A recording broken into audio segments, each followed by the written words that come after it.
Umwana wa Donatien Ntirameba uri muri quartier Mushasha muri commune n'intara ya Gitega niwo wafatiwemo igitoro ca magendo.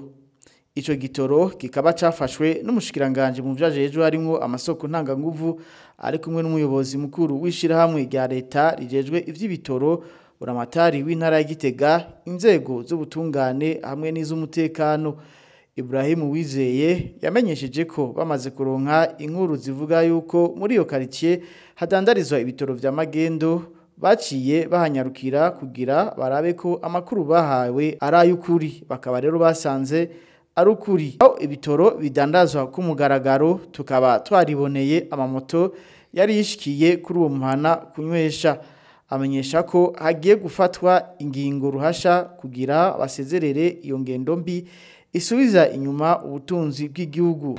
Duce ibi bintu bikorera ko duhanagure umuco uri kuraba udandariza ibitoro mu mazu, tamenya karite y'igitoro batanze. Icyambere itoro kigeneye abene igihugu ku ma station bakakibura yakudandazwa ngaho ngo twayibonye agacupa k'amazi 20,000. Twemera neza yuko abantu baza konona ekonomi y'igihugu ndishobora kuvyemera. Niyo mpamvu rero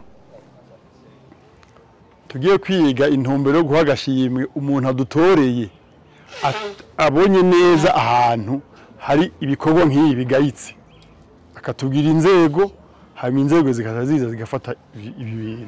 Ibrahim Uwizeye agasaba abene igihugu kubabera ijisho mu kudoma ko urutoki abakora bene ubwo bubisha kugira bashengezwe. Tubiye gutera kamo abene igihugu nuko bo tubera ijisho. Umuntu wese adandaza igitoro atari ku ma station batubwire.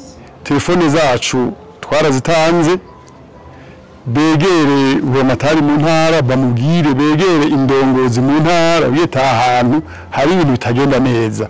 Ibi biri ngaha ntibize n'ahandi hantu biri. Bumve neza yuko tudashobora kwihanganira abantu baza gukora ibintu nk'ibi. Umenya rero yuko umukozi yafashwe adandaza ico gitoro yaciye hagarikwa kugira ngo yumvirizwe n'umushikiriza manza mukuru, nayo nyene ibitoro kaba batamusanze muhira. Igitoro cafashwe naco kikaba kiri mu minwe y'ubutungane aribwo buzofata ingingo inyuma y'amatohoza.